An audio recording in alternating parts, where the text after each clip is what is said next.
Sorry, there was an issue. Okay, we are doing Shri Eknathi Bhagwat Satsang, chapter 2, verse 77 and subverse 486 onwards. If we liken our parents to our Sadguru, it is not proper because our parents love us only for this one life, but Guru loves us abundantly as our parents throughout all our future life. See, in the last verse, what we learn? We learned that your Guru is your father, your Guru is your mother, your Guru is everything, the Parabrahman, he is everything of everything. So what he's simply saying here is, Eknath Maharaj is saying, see, the Sadguru is everything. We say, right, Guru Brahma, Guru Vishnu, Guru Devo Maheshwaraha, Guru Sakshat Parabrahma Tasmai Shri Guruve Namaha. And what do we also say? Mata Pita Guru Daivam means what? The Guru is everything. He is the Parabrahman. He is everything. And most important, he is your father, he is your mother, he is your brother, he is your sister, he is your best friend that exists. And somebody who cares about you, not just only in this life, but to eternity. And what does that mean? See, your parents love you only because they have given birth to you. Their love is very selfish. We call the Guru the greatest mother. You know, in Guru Charitra, it is said that the Guru's love is immeasurable and it is not even compared to even 1,000 mothers. Even in Shripad Sri Vallabh, the same thing is mentioned.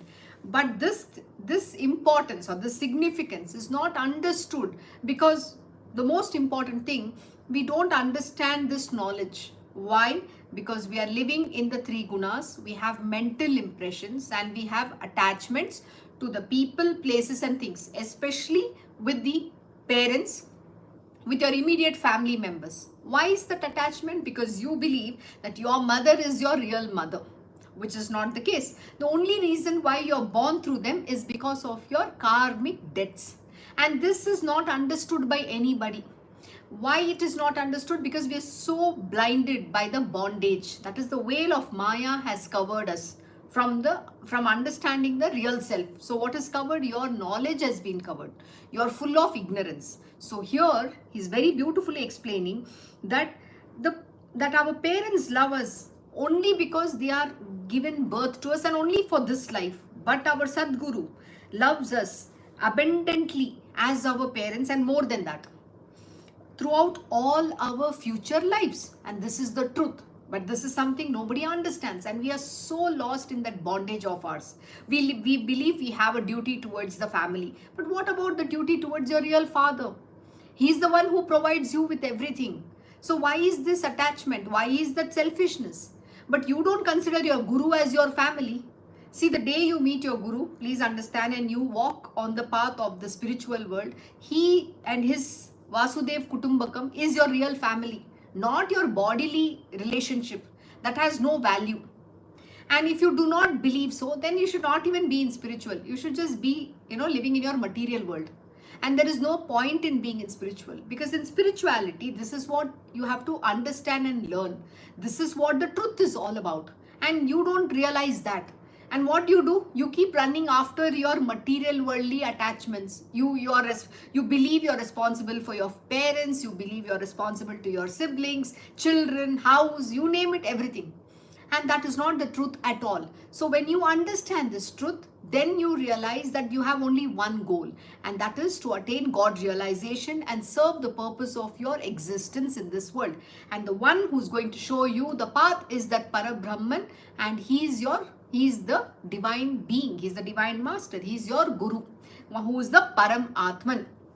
Next, the worldly mother and father gives us birth through their lower organs, but it is the great Sadguru who obviates all future births and does not allow us the touch of the lower organ, the womb and generative organs, by cutting the chain of births and deaths.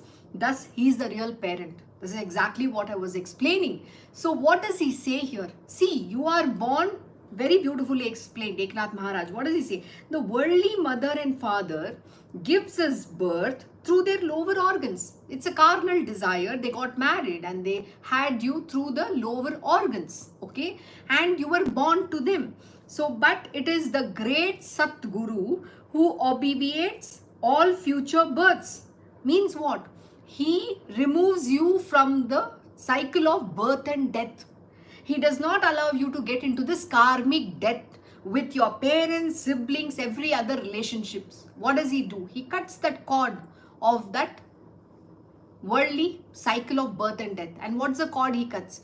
People, places and things. He destroys all of that.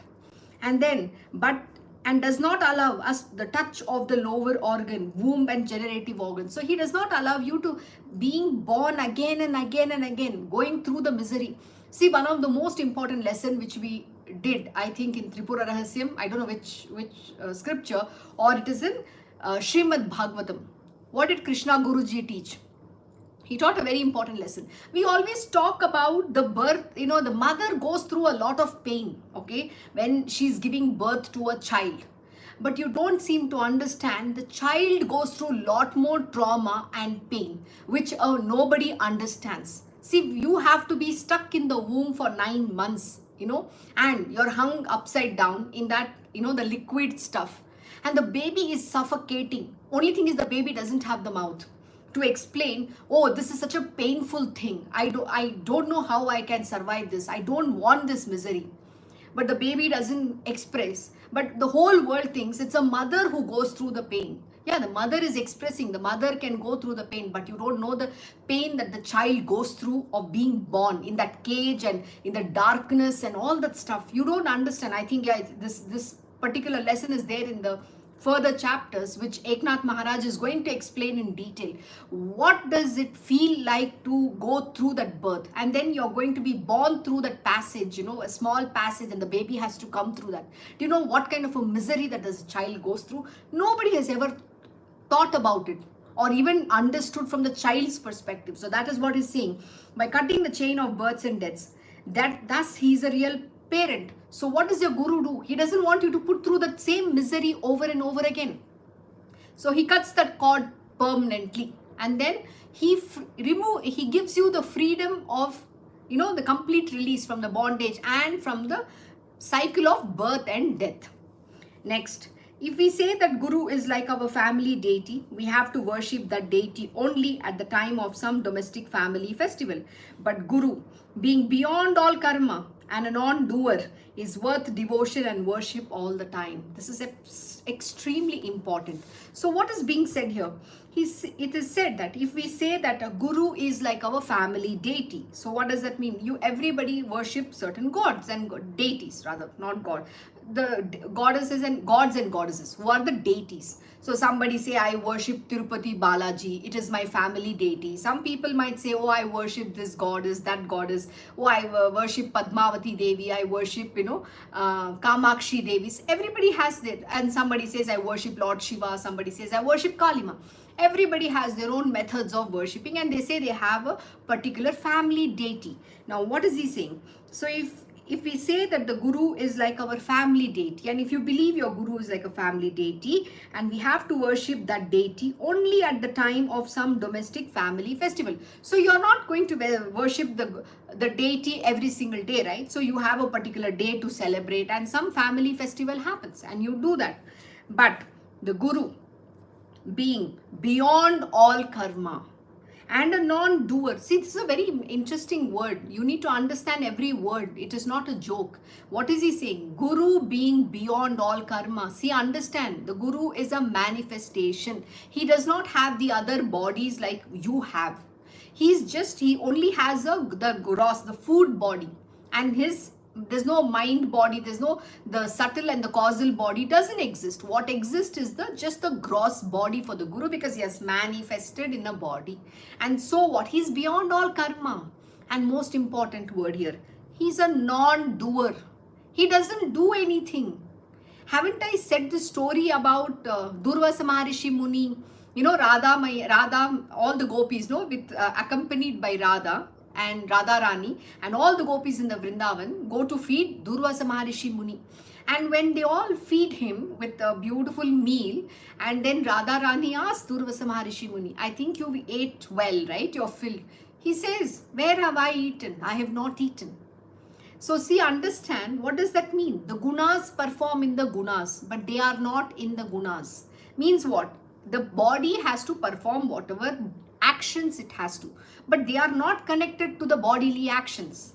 The body is performing, which means the gunas perform in the gunas, and they are not connected. So they are a non-doer. He is the only being in this entire universe who is a non-doer. So never attribute anything to your Gurudev. Guruji, you are doing this. The Guru doesn't have to do anything. He doesn't even lift his finger. Please understand. He is Parabrahman. He doesn't do. He is a non-doer. And this is very beautifully explained in even Bhagavad Gita. Krishna Bhagavan says, I do not do anything. I am not the doer at all. But attribution, we attribute it, but that's wrong. The Guru doesn't do anything. His universe works. And who are his universe? His Prakriti and Maya Devi. They're all Adhin. They're always at the lotus feet of the Gurudev, eagerly waiting to serve him. The Ashta Siddhis are there. The Yogini Ganas are there. All the Saptarishis are there. The gods and goddesses, everybody, the entire universe is always at the lotus feet and around him in everywhere, waiting to serve the divine master. That is the Sadguru, the Guru, the real master. We are not talking about all these Babajis in the world. So don't misconstrue my words. I'm very clear. I'm talking about the divinity who was manifested as a real Guru. We are not talking about every other person calling themselves, oh, I am some Guru, and calling them Babaji, wearing this fancy clothes and all. No. We are talking about the great divine masters like Lord Dattatreya. We're talking of Ramakrishna Paramahamsaji, and we're talking about Sai Baba or Ramana Maharishi. We are not talking anybody other than them. And Krishna Bhagavan himself, when he manifests, to establish dharma. So he comes and gives, what does he do? He teaches, he gives knowledge, he imparts knowledge. But being beyond all karma and non-doer is worth devotion and worship all the time. So you have to worship your Gurudev at all times. He's not some deity. He's not, like how you worship in your material world. He has to be offered worship. See, when you worship your Guru, the entire universe gets the offerings. Because the entire universe rests with him. All the gods and goddesses are within him alone. So when you offer anything to him, the offering reaches, we call it sacrifice. Whatever the offerings is given, that sacrifice, that blessed, whatever the food, or anything that you do, even the worship for that matter, reaches all other divinities too, because he is the Paramatman and he accepts. And when he accepts, it gets given to everybody. And everybody, all the goddesses and gods partake of it.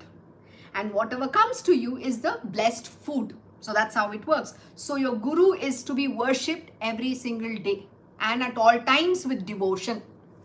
Next, if we say that Guru is like a god, we know that gods are recognized as gods by the grace of the Guru. And therefore, we cannot compare a Guru with God. This is very, very powerful. What is he saying? If we say that Guru is like a god, so you are saying, because you don't know how to explain, right? So we attribute a Guru like a god. Oh, Guru is like a god. Because normal people don't understand. It's not so easy to understand this very, very profound knowledge. Nobody in this world can understand this profound truth about who the Guru is. So what is he saying? If we say that the Guru is like a god, we know that gods are recognized as gods by the grace of the Guru. What do we say? Guru is the doorway to God. Without a Guru, God itself cannot exist. There cannot be any God realization. So what does it mean? The Parabrahma has to manifest in the form of a Guru to impart that knowledge and teach you who God is. So only who can teach you who God is? Only God can teach you who God is. Not anybody else besides God. That is why the significance of a Guru is extremely important. We are talking about the real masters. And it is only when they manifest and give you that knowledge and understanding can you realize God. And they will show you the path how to, attain God realization. They will give you the experience. It is only through Guru can you experience God, not otherwise. You can go to any temple.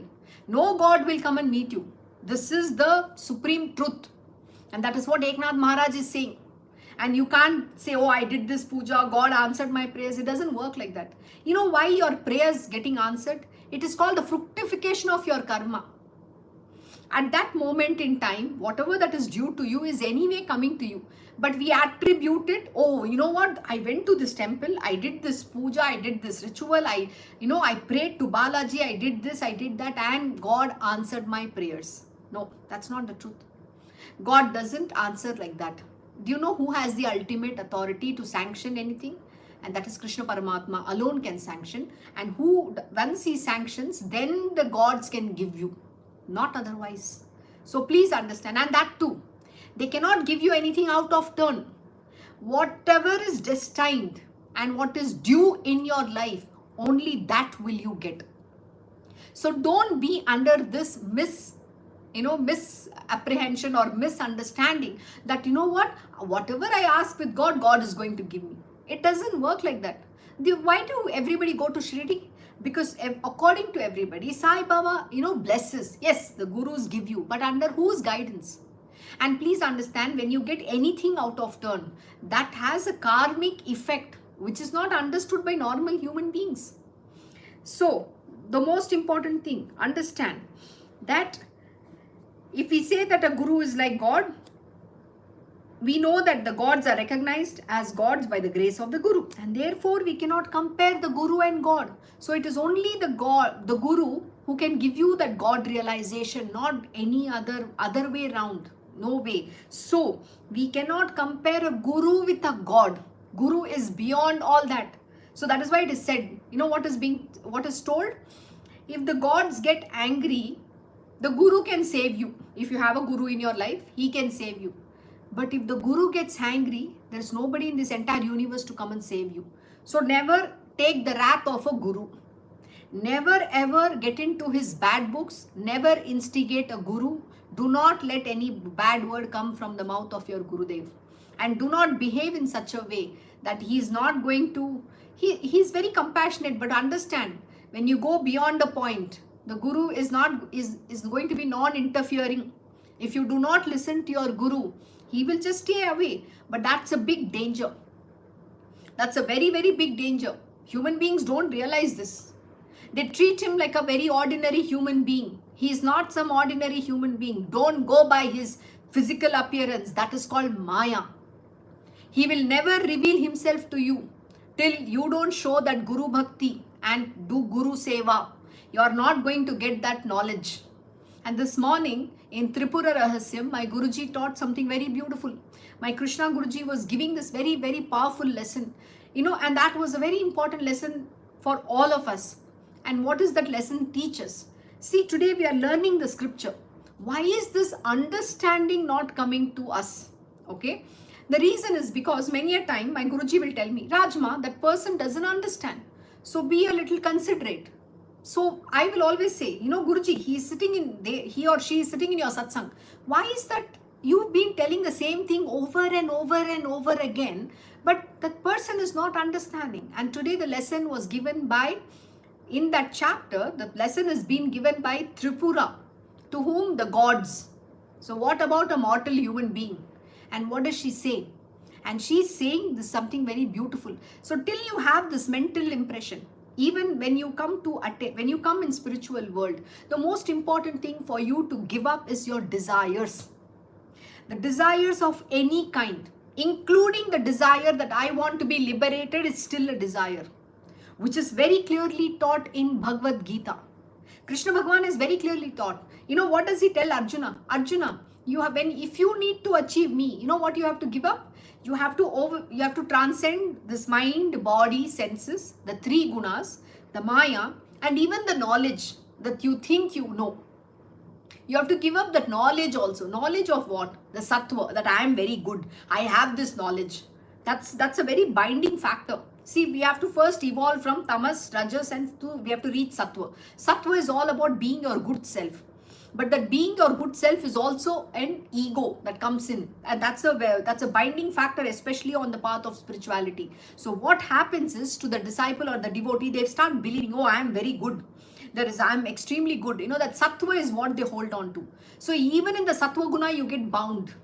And when you are in the sattva guna, the knowledge that I am very good is very dangerous. And you know what happens? You can't evolve further. You will get literally stuck. And you know what? Your ego goes becoming bigger and bigger and bigger. So the idea that you are very good, that knowledge, what you think you have, is also something you have to give up. So when you go to Krishna Paramatma, you have to go with being naked. Naked means what? Giving up your ego, this identity that I am very good, everything. You have to go literally naked and fall at his feet. Surrender with a pure heart and a pure mind, absolutely in love and devotion to the divine Lord, with absolute faith.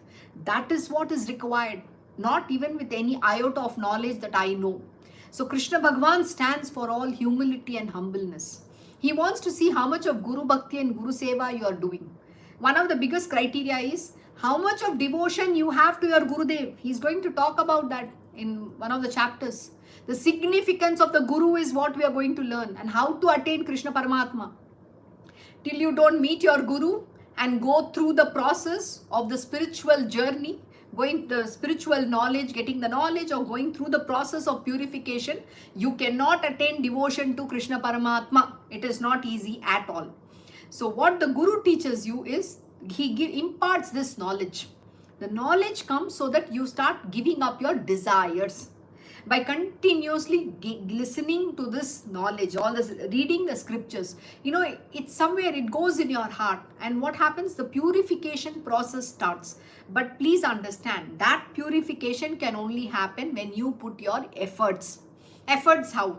So you're going to be facing, so we have lot of vasanas and tendency from many births, from previous lives, and plus there are a lot of acquired tendency in this life. So when you have all these desires and tendencies, those are the ones which needs to be destroyed. So through the power of knowledge, you have to cut asunder all that ignorance, and then you have to give up everything, all the attachments in the world. You cannot get this knowledge. The knowledge will not seep in if you even have a single attachment. Understand this. So my Guruji was saying, this mental impression comes from the desire. The root cause of all miseries and sufferings in our world is the desire. Desires rather. And it is never ending. It's like a bottomless pit. If you fulfill one desire, then the next is down, right round the corner. And then the next and the next. It goes on. And it grows. So giving up everything. What is the most beautiful thing that you need to do? You just need to surrender. And just say, Lord, let the will of divine Lord happen. Whatever my Guru gives, he will know what is best for me. Let him do it. I don't even have to ask. I don't even have to open my mouth and say. That is the truth. And when you do that, everything will work magic. And you have to just surrender to him. Don't ask for things. Don't have any desire. See, many people have an intention behind why they want to be in spiritual. And if you're coming to spirituality with a motivation, this knowledge will never open. You will listen, but you can't listen. You're only hearing. Listening doesn't happen. The knowledge doesn't seep in. Understand this truth. It is not so easy for the knowledge to be imbibed, then absorbed, and understand the understanding to, that's called the fructification of knowledge. It doesn't happen till your heart is not purified, till you have not given up on desires. And that is why the spiritual journey is a long drawn process. It is not overnight. It's 17. I've been learning under the tutelage of master of my Krishna Guruji for the last 17 years. And it's still like day one. You have to continue to learn. There is no time limit. You have to evolve. And that sadhana, whatever he keeps saying, we have to do. And whatever the limitations that you have to overcome with the power of the knowledge that he has given you. Understanding the truth and applying that lesson in your life is very important. Like my Guruji will say that, yeah, you'll all say, oh, it's a powerful lesson. It is so good. But where is the application of that knowledge? Why is the knowledge not shining within you? Because we're all sitting with a desire.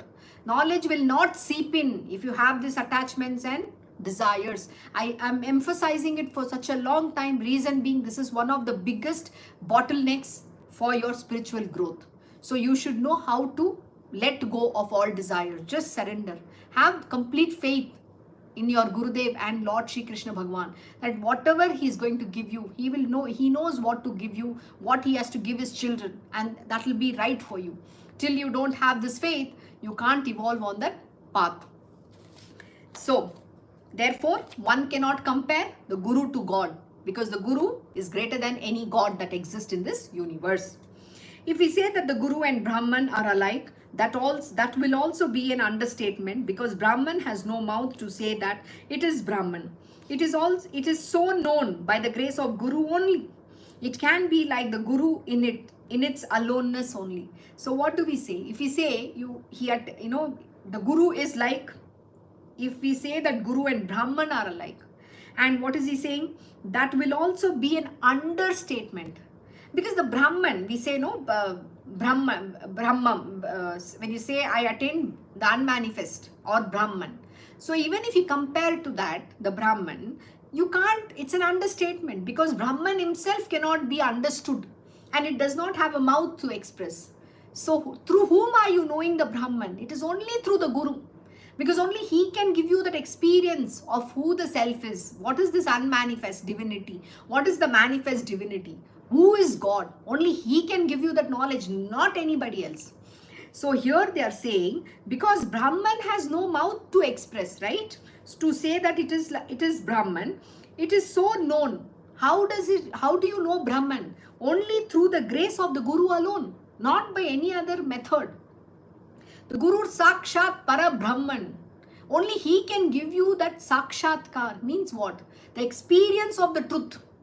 Nobody else can give you that. And so it can be like the Guru in its aloneness only. So the Guru is Para Brahman himself, who is all alone. So the only through the Guru can you understand the Para Brahman. So you can't even compare Para Brahman with Guru. So that's what is being mentioned. Then, thus the greatness of the Guru is not measurable. It has no equal. It is incomparable. The nature of Brahman, such as measuring and the object measured, are expressed by the Guru. So what is it saying? See, the greatness of the Guru is not measurable. It's immeasurable. How can you measure? See, that is why we'll say that the Vedas also cannot describe the greatness of this Guru. Everybody can fail. You can try describing the greatness of this Guru, but you cannot. No words can explain the greatness of this divine being. It is immeasurable. His greatness is not measurable at all. And it has nothing, you can't even say, oh, this is equal to this. He is beyond everything. And it is incomparable. Whom can you compare a Guru to? You can't even compare him with God. You can't compare him with the Para Brahman. All this is just mere, it's an inference given. He is this, he is also this, and he is that. The Guru Sakshat Para Brahman means what? He is also that. And Guru Brahma, Guru Vishnu, Guru Devo Maheshwara. The Guru is also the Trinity. You name it, he is everything. So how can you compare him to anything at all? So he is incomparable. Then the nature of Brahman, such as measuring, and the object measured, are expressed by the Guru alone. So what is he saying? It's a very important thing. The nature of Brahman. So who is this Brahman? The nature can only be expressed by the Guru alone. So what does he say? Such as the measure of this Brahman, the measuring, and the object measured. All the three can only be expressed by the Guru alone. There is nobody in this entire universe who can give you this understanding except that divine Satguru, beyond which, from whom only you can get the knowledge about the truth. There is nobody in this entire universe who can give you this truth and knowledge. The Brahman illumines everything, but the Guru is the illuminator of the Brahman also. Therefore, there is nothing else more respectable than the Guru. This is very, very powerful. What is he saying? The Brahman illumines everything. See, what do we say? You attain the Jnana, whatever, you attain Parabrahma, realization, or you can also say enlightenment, or there's different words. Oh, God realization, enlightenment, whatever you want to call it.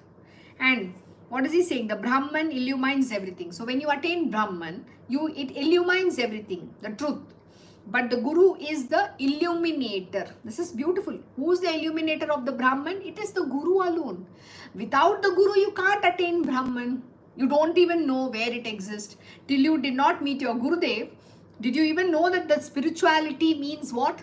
You were following blindly in that world of Maya. Whatever the societal created frameworks, the dogmas of this world, everything, whatever was doled out to you, you believed in all the nonsensical things that existed. But you didn't know what is the truth. The basic it's like our foundation on which this entire universe resides. That is our basic scripture, which is called the Bhagavad Gita. That also nobody has even opened and, learned even one single word from that. We all know this Bhagavad Gita exists. Yeah, there is Bhagavad Gita, there is Krishna Bhagwan, that's all. But have you even opened that scripture in your life? Not at all. So how did you didn't even know anything exists until you came. And then the truth, the knowledge was given to you. So now you understand who is the one who can give you that illumination. The illuminator of that Brahman is also your Guru alone. Therefore, there is nothing else more respectable than the Guru in this entire universe. So if you don't know how to respect the Guru, then there is a big problem. Because people treat him like a very ordinary human being. People talk in whichever way they want, treat him however they want. They don't understand who is standing in front of them. They will give lot of importance to their family, parents, everybody else. But when you're meeting your Guru, there are a lot of decorum that you need to follow. You're meeting the Parabrahman. You're meeting Krishna Paramatma himself. How would you meet? How would you revere him? When you come, the first important thing is you come with an offering. It's a way. When you go to the temple, are you not taking the offering? And in India, how people take an offering? They will go to that flower lady and they will say, oh, they will bargain for that flowers. They will say, oh, why is it so costly? This is so expensive. And they will buy the cheapest of the fruits and go take it to the god. They will calculate money, how much dakshina I need to offer in that hundi, it's called. It's a box, or you offer the dakshina. So people offer things like this.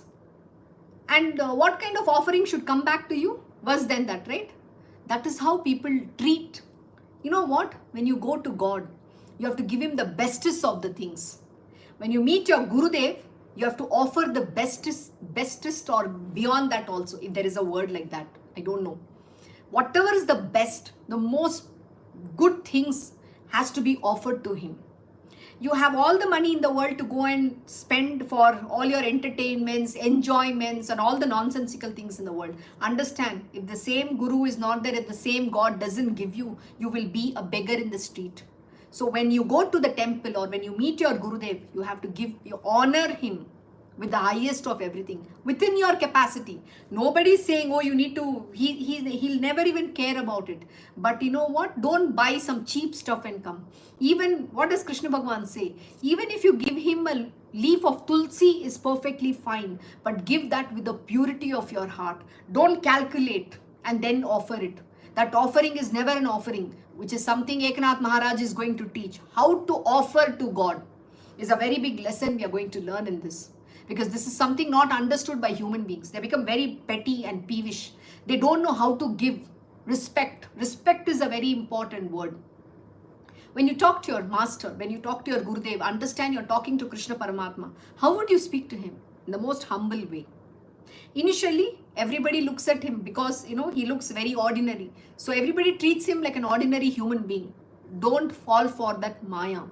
When you speak to him, we have to revere him. Understand, he's only there for a very short duration of time on this planet Earth, in that body. Today, you might not value what you have. Tomorrow, when a time comes, you're going to regret that moments.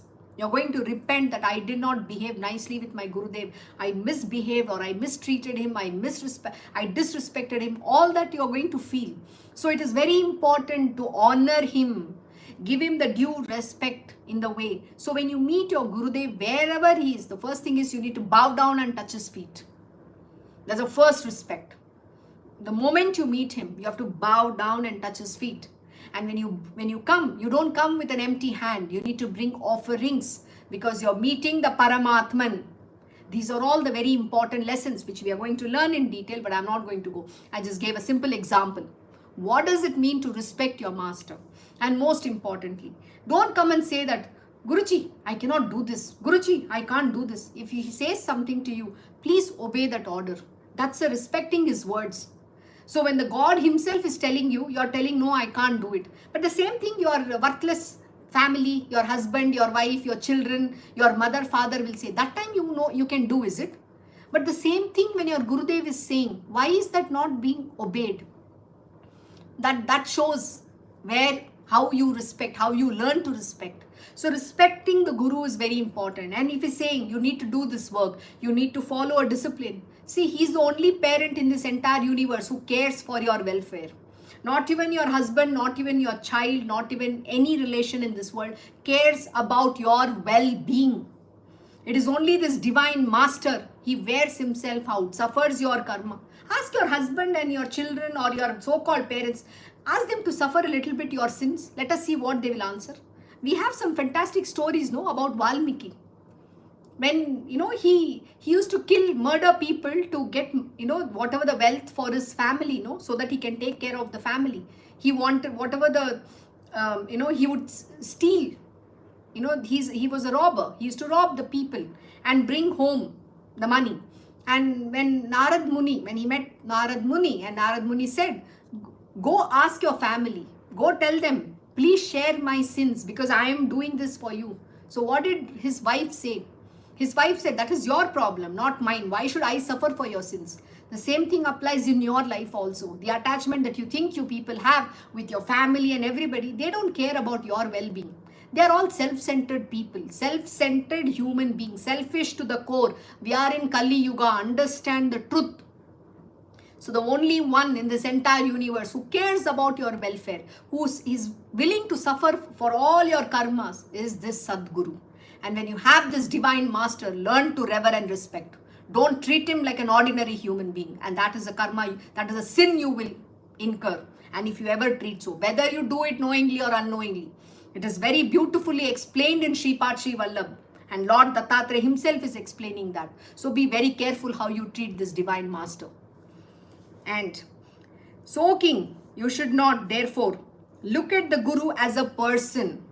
When the disciple is worshipping the Guru with great faith, the mind of the disciple automatically becomes pure. Here is a very, very important lesson. So what is he saying? O King, you should not therefore look at the Guru as a person. Don't look at him as some ordinary mortal.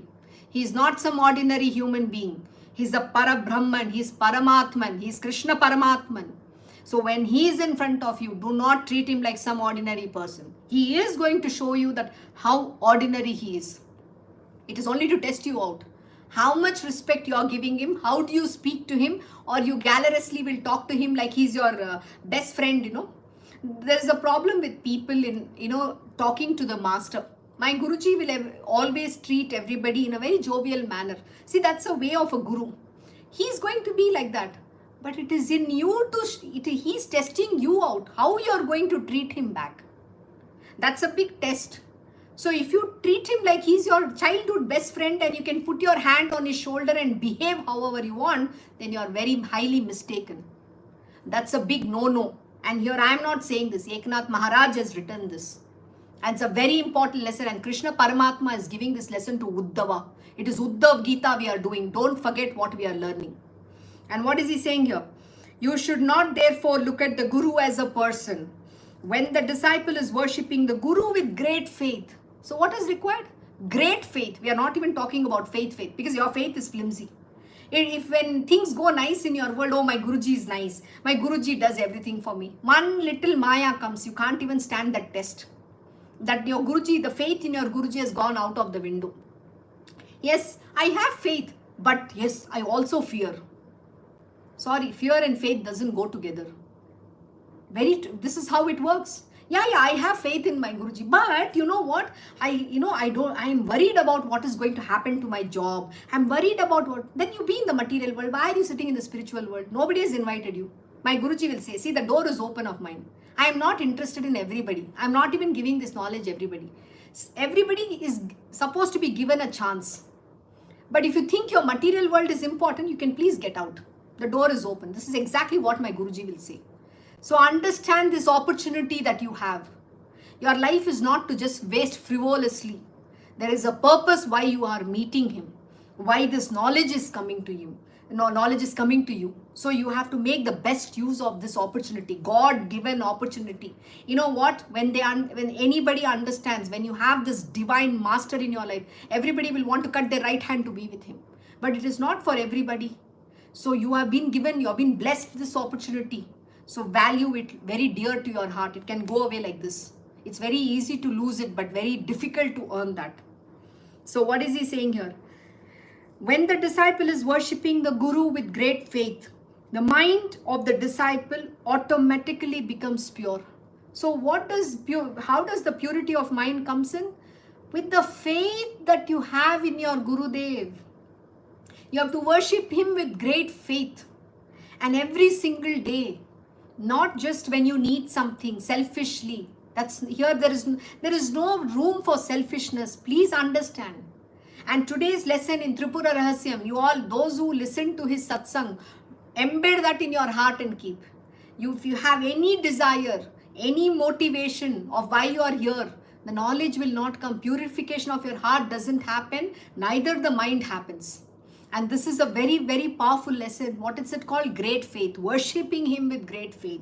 And only then, the mind of the disciple, constantly listening, doing the sadhana, whatever your Guru Agya, whatever the Guru ordains you, commands you to do, when you follow that, efficiently doing everything, doing your sadhana, doing your practices, simple things. He's not going to give you complicated things because he knows very well. Nobody is capable of that.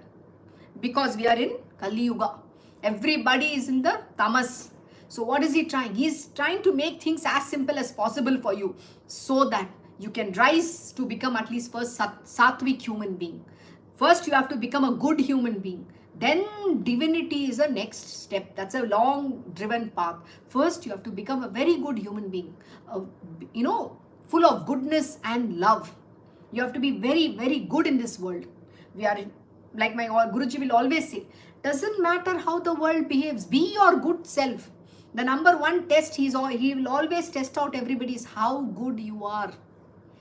Goodness is very important. So Bhagavad Gita chapter 1 verse 1, 2, 3 has to stand in your life. If you want, you can by heart and keep. And every time your mind is trying to do something wrong, please put that verse in front of you and please read that. And even if you follow one word of that teachings of Krishna Bhagwan, you are already attained him. Because today, nobody has the capacity to do this. So that you have to do. That is why the Guru is here. So the purification of mind happens with this great faith. And it automatically becomes purer as your faith increases every single day. So what we'll do, we'll stop here and we'll continue from subverse 494 tomorrow. Thank you for joining Sri Ekanathi Bhagwat Satsang. Have a good day and good evening to you all. God bless. Recording.